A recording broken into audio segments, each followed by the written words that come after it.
call on you. I don't know how I know what I know. I know that it's alright. I don't know how I know what I know, but I know that it's alright. Why wait to wake up? Why wait to be free? Why wait to be holy in the place to be? The time is... All right, good evening, everyone. I think you should be able to hear me in our little take two that some of you are now seeing. I wanted to welcome you all to Rosh Chodesh Av services at oneshul.org. I think I've already said this once, but the only shul as unique as you are, or at least the only shul that you can attend in your footy pajamas with no one looking at you funny, outside of Berkeley, California, possibly. So my name is Ketzirah, and I'm very honored to be here as your service leader tonight. I do want to say that the painting that you may have been looking at as we began tonight was Av. The painting to represent the month of Av by Devorah Horn. She's very kindly allowed me to use her painting to kick off our service tonight. And the music was a song called Why Wait by a group called Darshan, made up of fairly well-known renewal Nicks, Shir Yaakov Feinstein Fate, best name ever, and his partner in crime who goes by E Prime. I used to say that completely wrong, but I'm pretty sure it's actually E Prime. And his actual given name is Eden. So a couple of guys that I've actually met up at Isabella Friedman Alat Chaim over the years. So just love listening to their music, a nice blend of Judaism with a good hip-hop backbeat, which I am a fan of. So as we begin tonight, we're going to follow the basic service that we've been using for the last few months. Yes, Aaron, no. E prime, not using the verb to be. Yes, and I believe it's EP, oops, this is why I spell it E-P-R-Y-M-E, E prime. And I think there's probably a lot of jokes in there I'm not getting with his name, or a lot of subtle humor that one needs to know. But both of them have solo albums out there, as well as their joint production, which goes under Darshan, which you can find a couple of their LPs online. Or EPs, I think. Good pun, though, I know.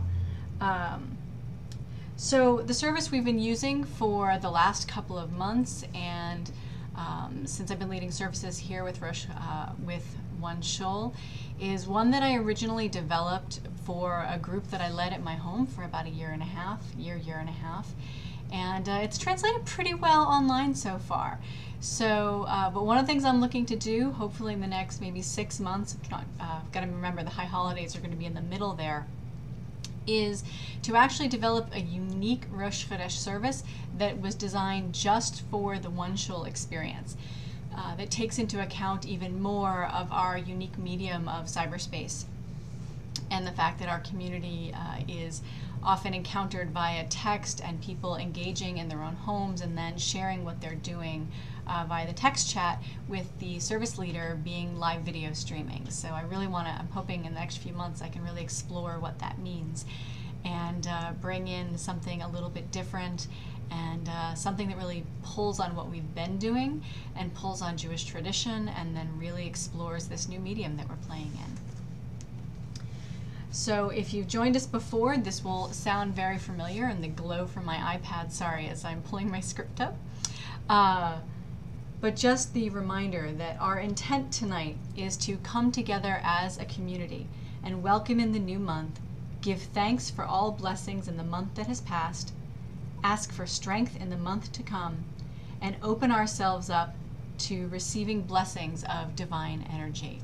And if you've met me at all, if you know me at all, you know that I tend to pray in the divine feminine, to the feminine aspects of God, but I invite and encourage you to use whatever words for God make sense to you.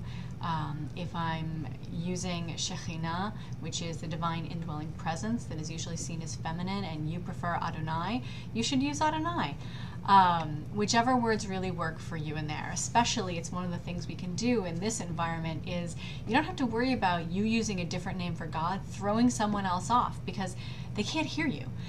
It's the best part of this medium, actually, is you get to pray however is really right for you and then share it with us in the community via the chat. And as people are coming in, please, if you can, join into the chat. I know it can be a little sticky, but you just type in ://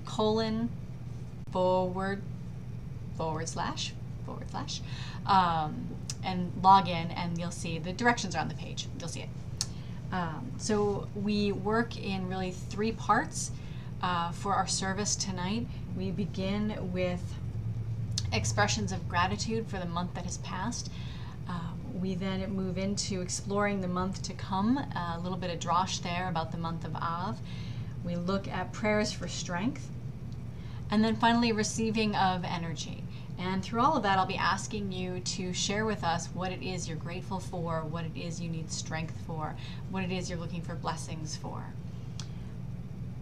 And as we get started tonight, whether you're just viewing at home or you've joined us in the chat, please, I hope you'll interact even if you're not sharing it via the chat with us. But we'll begin with the creation of sacred space, and we do that through a chant. And if you've joined us before, again, you know, but I'll repeat it for those who are new or just haven't been here in a couple of months. As I'm saying the chant, what I'm inviting you to do is place yourself in this sacred space here and now, this temporal temple that we create together, and to say the name that you wish to be known by in sacred space, by pulling yourself into this space, by, if you can, typing your name into the chat, or just saying it aloud. If you just say it aloud, I won't be able to literally sing you into the space, but we will acknowledge everyone who we know is present, whether they're in the chat room or not. And please, if you're home, sing along with us if you would like to, or drum, or anything else. This one's not a great drumming one. Baruch Hu, dear one, Shekhinah, holy name. I have called on the light of my soul. I've come home.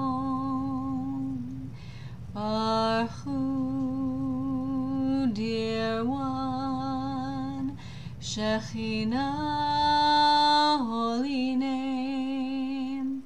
When I call on the light of my soul, I come home. Baruch Hu, dear one, Ketzirah, holy name. I have called on the light of my soul. I've come home. Baruch Hu, Avraham, Shekhinah, holy name. You have called on the light of your soul. Welcome home. Baruch Hu, dear one, Sarah, holy name. You have called on the light of your soul. Welcome home. Baruch Hu, dear ones, many names left unheard. You have called on the light of your souls. Welcome home. We gather here and now in this sacred space, not because this space is any more inherently sacred than any other, but it is made so by what we do and say here together. And a special good evening to Erin, who's joined us pretty much every month and I've known for a long time online. And I see that Sarah has also joined us in the chat room, so welcome to you both. And I see some other guests that are joining us in viewing, so welcome to you all. Take a deep breath in and exhale, and just let yourself be here in this space as best you can and in this time, and let whatever has passed in the day and the week that has been before and whatever has gone in the month before, just let it drop away a little bit so you can really be here and now and present in this moment in time. So that first chant is based on one by Hannah Tiferet Siegel. I will try and cite all the sources as I go through because I think it's important to credit the creators of all the beautiful words and music that I'm able to share with you all in these services. So we begin again now with expressions of gratitude. In our society, it's very easy to complain. It seems to be, at least in certain areas of the country, where I live at least, complaining about how much you work is it's a competitive sport. I live in Washington, D.C., and it's being a workaholic is a competitive sport here. And so people work hours and hours and then just complain about how much they work. And when you ask them, well, what's gone right? And they go, they find more things to complain about. I think even being Jews, we do it in the way of, you're afraid, you have to finish anything positive with kenahora, because you don't want to summon the evil eye. Well, we're going to express our gratitude for the things that have passed, things in this month that we are grateful for. And so we're not worried about bringing in the evil eye tonight because we're sharing what we're grateful for with each other to help everybody lift themselves up just that much more by understanding what someone else is grateful for, the big things and the small things. I think it lifts up a whole community and helps us get to know each other. So again, we'll lead in with a chant. It's our offering chant. My practice has been, before I was doing this in a cyber shul, was we actually had physical offerings that we gave as offerings of gratitude. We gave oats and we gave oil. Grain, symbolizing the grain and oil offerings in the ancient temple. And so think as you're talking about what you're grateful for, or just listening to the chant, imagine oats running through your hands, or what it's like pouring olive oil. Or if you even want to go to the kitchen really quickly and grab a little bowl and do that. It's a very interesting experience to tie the verbal things we say to physical actions. And it's a great way to bring in some of these ancient practices that Judaism really doesn't practice anymore for a lot of reasons. So just something to try if you've never done it before and if you're comfortable with it. So I'm going to bring in an audio track with this. You'll see my mouth moving as I'm singing, but you won't be hearing me. Our first chant for this section, is Moda Ani. This is not where I bring in the audio track. That's later. The next couple of chants are both written by Holly Tyasher, who's one of my teachers at Kohenet, dear friend as well. She has this amazing album, Wild Earth Shebrew, where she has these rich, earthy chants, Jewish chants, that we use many of here. And so Moda Ani is normally a chant we do, is part of the morning prayer service. But I don't know any better song or chant to express gratitude than this one. So if you're a guy, it's Modeh Ani. If you're a woman, a gal, it's Moda Ani. Hebrew is a gendered language. And I also want to do my official disclaimer on my Hebrew pronunciation. I was raised in a very standard Jewish household on the East Coast with an Ashkenazic background, so my whole life growing up, my pronunciation was Ashkenazic with the syllable right in the middle, Haggadah. And then as an adult, I started taking modern Hebrew taught by Israelis, and they started teaching me Sephardic pronunciation and just cringing at my Ashkenazic pronunciation. And now I have absolutely no idea which syllable to put the emphasis on. And so I shift wildly between the two. So pardon my pronunciation. It's a work in progress still as I align my upbringing with the modern pronunciations that I've been taught. And so we sing together and think about what it is in the month that's passed that we're grateful for. And if you're in the chat room and care to, please feel free to share what it is you're grateful for. Moda ani lefanecha, Moda ani lefanecha, Ruach Chai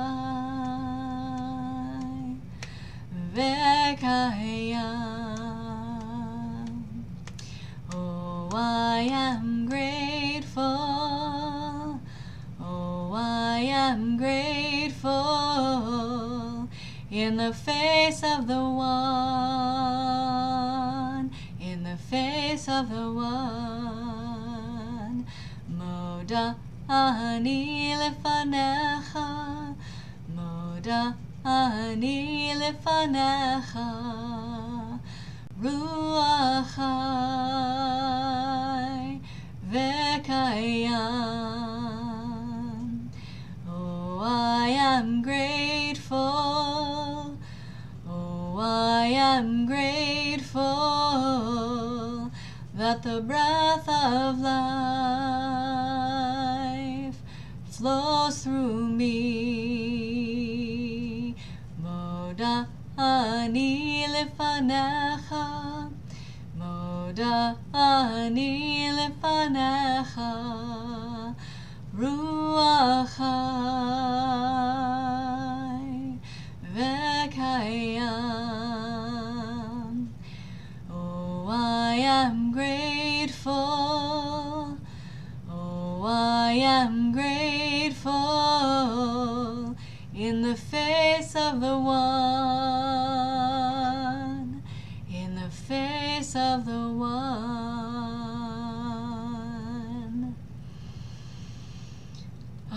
And we are grateful for our families, food, and other necessities, and our wonderful children, those who have them. Sarah shared that she's grateful for her children, and Aaron for his family as well, and food and other necessities in life. I am endlessly grateful for my husband and my spiritual communities that support me, and all of my friends, for a job that, no matter what I may feel about it some days, pays me well enough to support my life. And for that, especially these days, I'm very grateful for.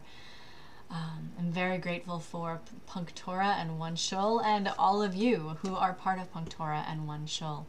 And those of you who join us live and then watching the broadcast afterwards, I'm immensely grateful for your presence. So now that we have acknowledged what we're grateful for, we're going to talk a little bit about the month that is to come and what that month is all about. And yes, I have to use my notes, so I'm looking down. And just a little bit of what that month is about, and then we'll talk about what it is we need strength for in the month, because starting with gratitude isn't about being Pollyanna and ignoring what's bad in your life. It's really about just starting from a place of gratitude, and then let's get to the hard stuff. But let's acknowledge some good stuff happens no matter what's going on in your life. So if we're looking at the month that is to come, it's the month of Av, and the two holidays that are in the month are Tisha B'Av and Tu B'Av.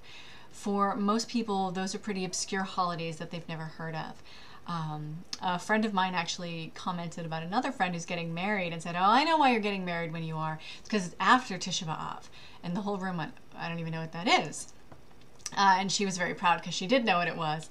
And Tisha B'Av is a fast holiday. It is the holiday that commemorates just about every bad thing that's ever happened to the Jewish people, all simultaneously. A rather large number happened on Tisha B'Av, falls of the temple, variety of other things.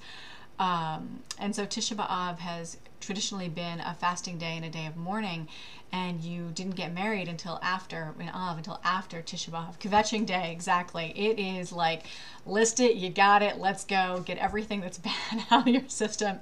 Move on. Tu B'Av, on the other hand, is the Maiden's holiday. I'm hoping I'm saying, now I'm feeling like I'm not looking at my notes, I'm hoping I get this right.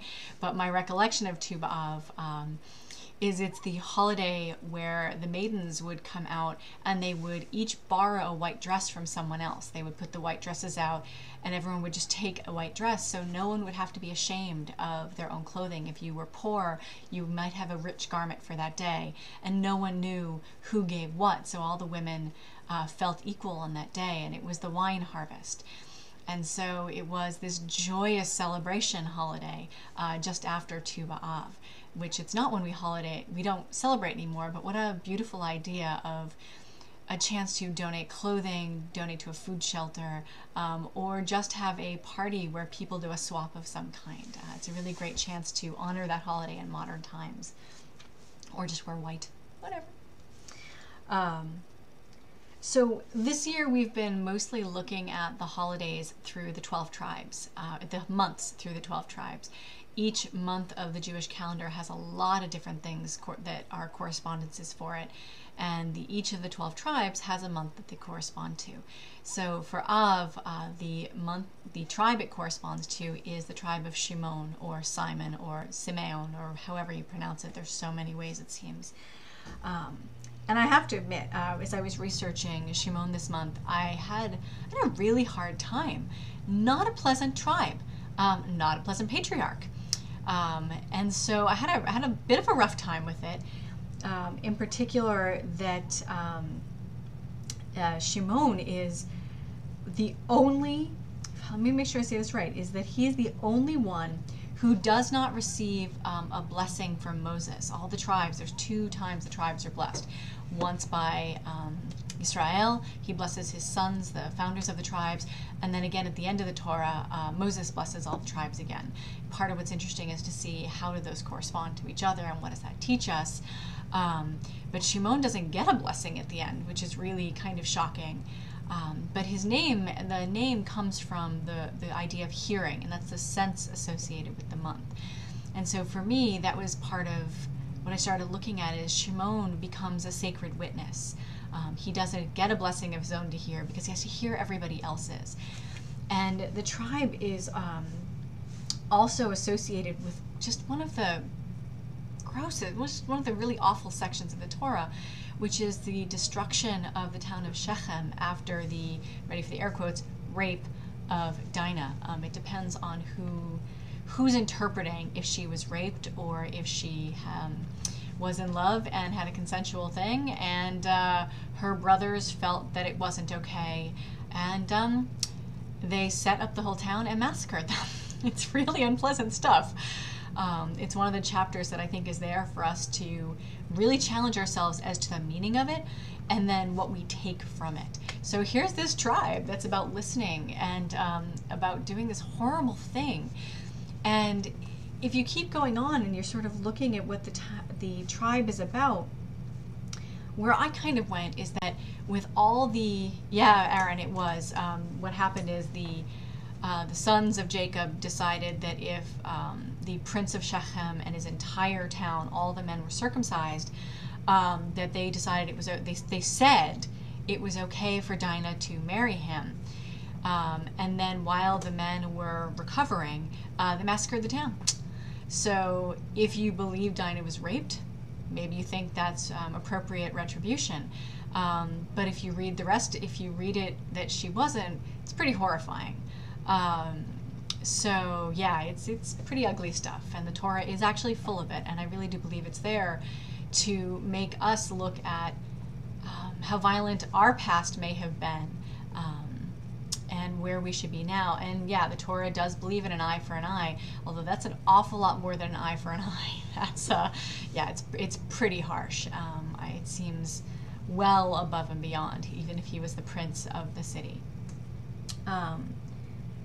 But for me, the lesson that I was getting from Shimon is the idea of Shimon who caused so much pain. And there's several other passages about just kind of nasty things that he and the tribe did. That what his role is throughout time, what the tribe's role is throughout time, is to then become the one who listens, the one who comforts those in pain by simply listening. There's nothing active that Shimon gets to do anymore. That the role is simply to listen, like making a Shiva call. It's traditional understanding that you're not really supposed to speak to the mourners other than, hello, good to see you, I'm so sorry. You're not supposed to try to really engage in the conversation. You're there to listen. And you're not supposed to put pressure on a mourner to say anything. If they just want to sit there and cry, they sit there and cry. And your job is to sit there and witness, which is such a sacred thing to do. The other thing that was interesting in the month is that it is also known as Menachem Av. It is the Comforter month. So we go from Tisha B'Av to Tu B'Av. It is a month of mourning that moves into a month of comforting right after it. So that was sort of what I found in Shimon and in Av, that it is a month, it's really a month to take comfort, and it's a month to listen. We're going to move into Elul next, and Elul is the month where we dig deep and we scrub ourselves really clean spiritually before we move into the high holidays. So Av is a month where hopefully we can spiritually, emotionally, physically comfort ourselves and take comfort in others. Aaron, what do you mean by a lot of dryness going on in Av, other than weather? I'm curious. Sorry, it's in the chat for those of you who can't see.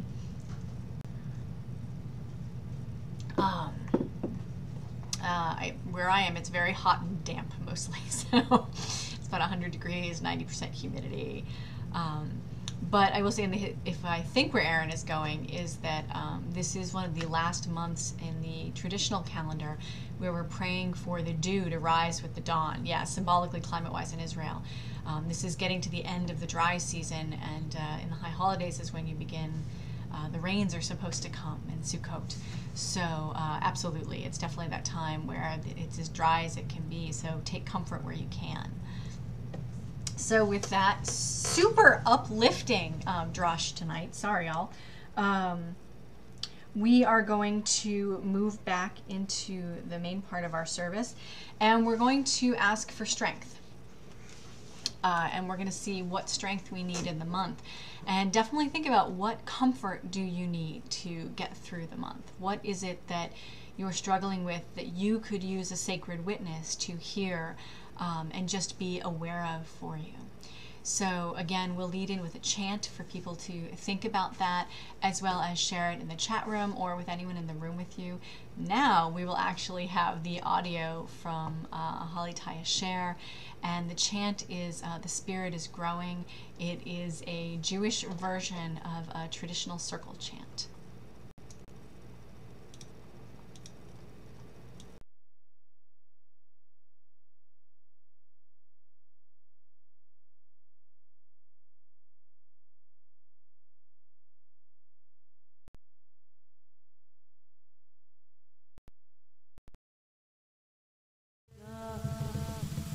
Back to the sea. Mother, carry me, your child I will always be. Mother, carry me back to the sea.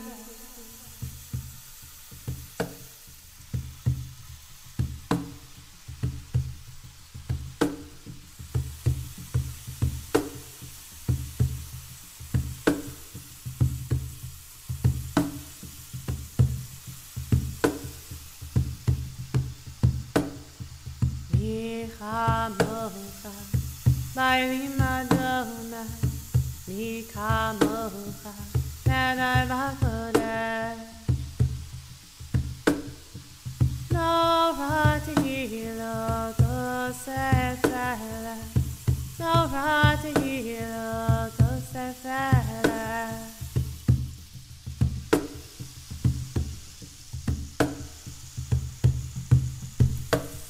The Spirit is flowing. Flowing and growing, the Spirit is flowing through you and me. Hashem, guide me, be faithfully beside me. Hashem, guide me and bless how I be.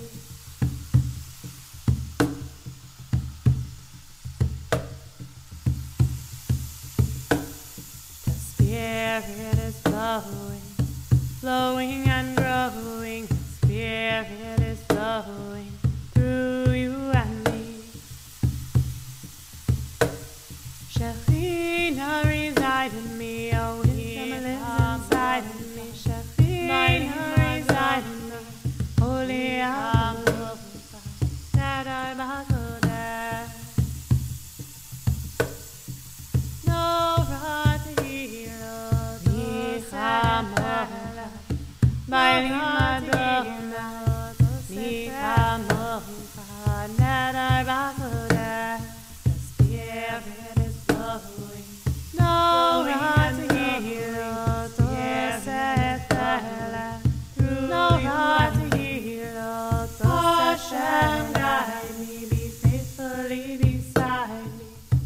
Hashem, guide me and bless how I be.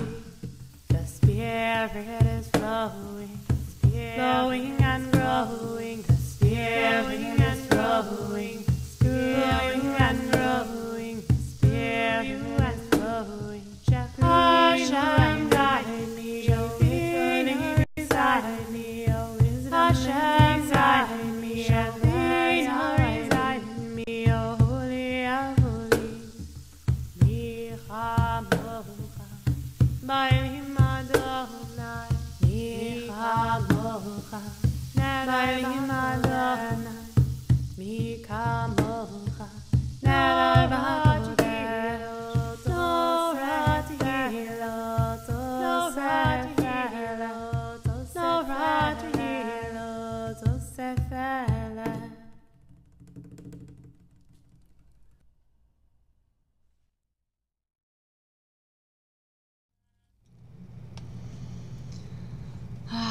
So that was Holly Taya Sher leading us through her beautiful chant, a version of The River is Flowing. And actually, as Aaron and I were just discussing with all of you, the role of water in the month of Av and the lack of water, it's kind of interesting that that song is based on a chant called The River is Flowing, calling on the power of the river and our connection with water. So for myself, I very much need strength for a month that is truly about as full as it could be, and to not let anyone, including myself, down, and make sure I take care of myself and listen to myself and my own body, to make sure that I'm caring for myself. Aaron has said that may I learn how to listen. I think for myself as well, I think getting through a overly full month, listening and truly hearing what people are saying, and before I respond is very important. Actually, a book that I'm reading right now is talking about the difference between reacting and responding, and the idea of responsibility comes out of the words response and ability, and that when we respond, it comes from a true place inside of us, by actually really listening to the situation. When we react, it's triggered by baggage and garbage behind us, as opposed to probably what's necessary in the moment. So I'll take Aaron's may I learn how to listen, and add for myself, may I learn how to listen and respond from my true self and my true heart, as opposed to reacting from stress and strain or whatever baggage I bring into a moment with me. May I respond with the moment and not everything that came before it. And so for all of you, whatever it is out there that you've spoken or unspoken, may you have strength.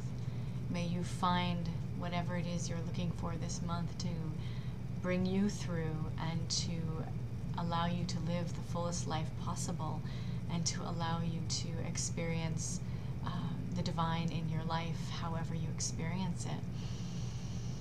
And may you have strength financially, may you have strength emotionally, may you have strength spiritually, may you have strength physically, may you not need for basic food and shelter, and may you have strength to truly live your life and no one else's. So moving from asking for strength, we open ourselves up to blessings in the month, and the idea of receiving blessings from beyond or from within out, however it is you understand the divine and God. For some of us, God comes from within. From some, it comes from without. For some, it's in and out. And all right, I gotta throw this one back out. So as we are asking for strength and actually opening and receiving of blessings. I will definitely hope that Aaron still finds that internship. Aaron, put it on the prayer wall. For those of you who don't know about the PunkTorah, the One Shul prayer wall, it is a great place to post what you need, and actually have a version of the Western Wall in a way, and really have a chance to put your prayer into it and know that people are praying for you. It is one of the stuff that it doesn't matter. If someone even does pray for you, it's that you know people are praying for you, or you think people are praying for you. And I'm a firm believer of putting those intentions, those desires out into the world. Whether you do it in the morning, Amidah prayer, the standing prayer that we go through, a long litany of things, and there's always a space for us to innovate and add our own prayer into it. Whether you do it there, whether you do it anywhere else in the day, but if you bottle up inside of you what it is you need and what it is you want, it doesn't happen. I've from personal experience and just my deepest belief and understanding is that once we put these things out and we really are open to them and it's really what we need, that really God works to put them in our way, or the universe conspires is probably a better way. I don't really think there's that direct of a old man sitting on a chair going, hey, Aaron needs that internship, let's get that going. As it hasn't happened yet. But I do find that when we are working within the flow of the path that the divine is trying to set for us, that somehow the next steps keep coming. Unfortunately, sometimes what's supposed to be happening is challenges to see how we react to them. And so we can grow and learn, so we're really actually ready for what it is we're looking for. So opening ourselves up for blessings in the month to come. May Aaron be blessed with his internship. It's just a chance to really open yourself up to Shekhinah, the divine indwelling presence. Again, whether it feels from within or without. For me, it's both. There's a outward in, no, that would be out in, and an in out. That happens where the divine becomes balanced within your body as well. And that for me is the best moment to find.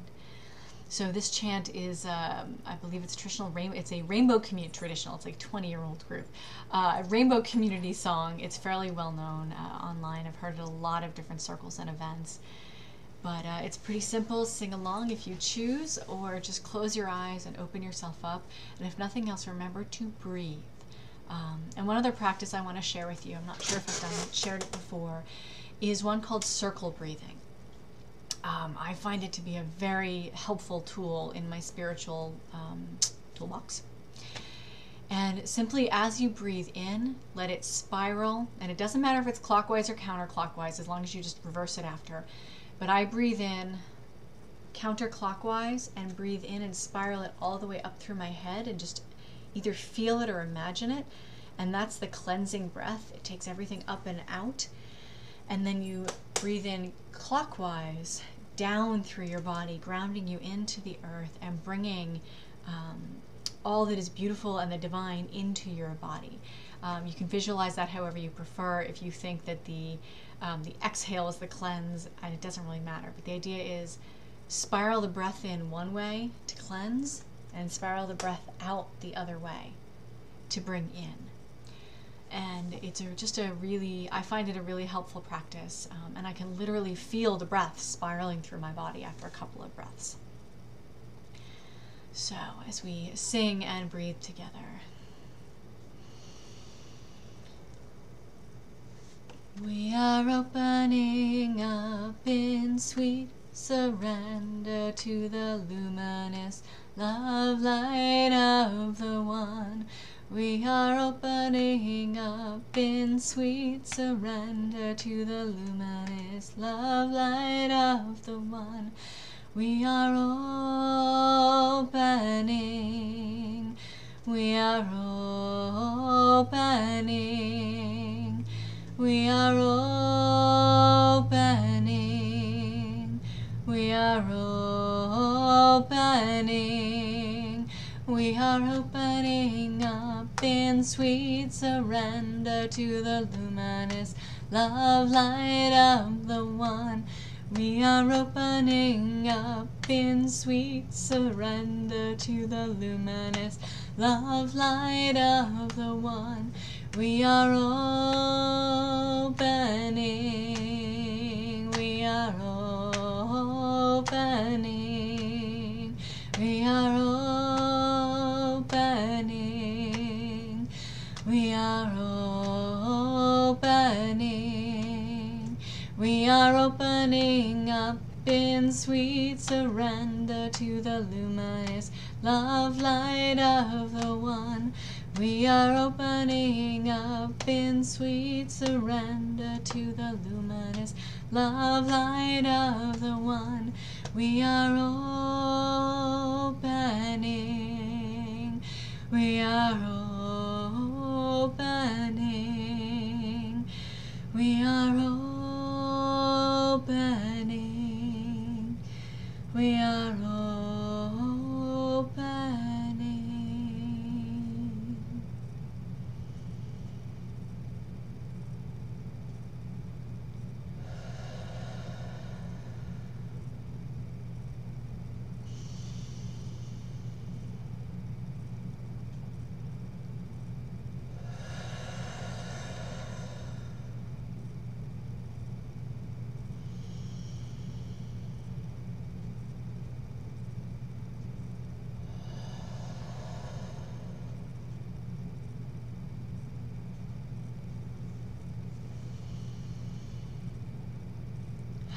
May you find yourselves opened, leaving space for the Shekhinah to enter your heart, leaving space for the Shekhinah to exit your heart, to lead a path in front of you.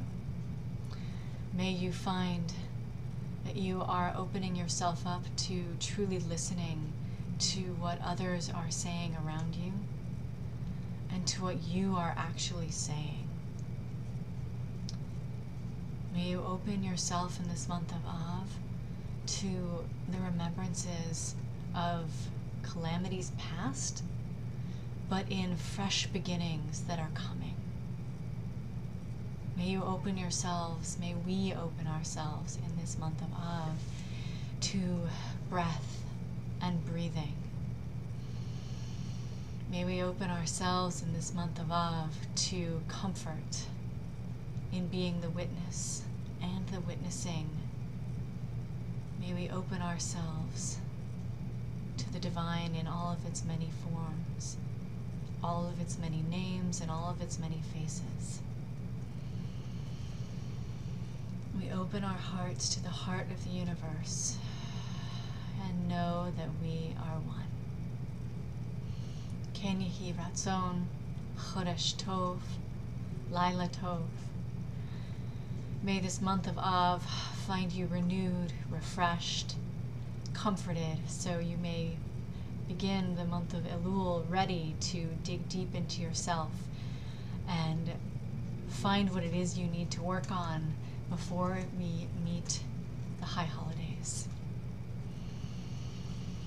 Tzimtzum, may we open ourselves in the contracting and the expanding and the creation of all things.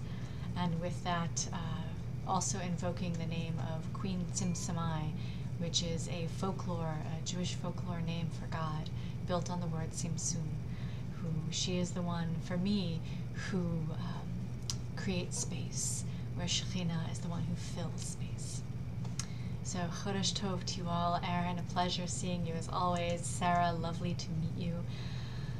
Have a good night, and please remember to support One Shul and PunkTorah through your time, through your donations, through your attendance, through your presence, through your engagement. There are so many opportunities with One Shul and PunkTorah. Just reach out to Patrick at PunkTorah.org to find out how you can get involved, or visit the websites. Have a good night and a good month, and I will actually see you all Friday night for Kabbalat Shabbat, which I am leading Friday night. Have a good night, all. Now we've arrived, welcome to the end times. It's alive and aligned like a serpent in a spine. The design of your mind is like a mime in a shrine. Why wait to get open? Why wait to see the signs? He prime, spits alchemy so refined. Put the fruit back on the branch of the tree of life. I don't know how I know what I know, but I know that it's alright. I don't know how I know what I know, but I know that it's alright. Take a circle and a line, candle, bread, and some wine.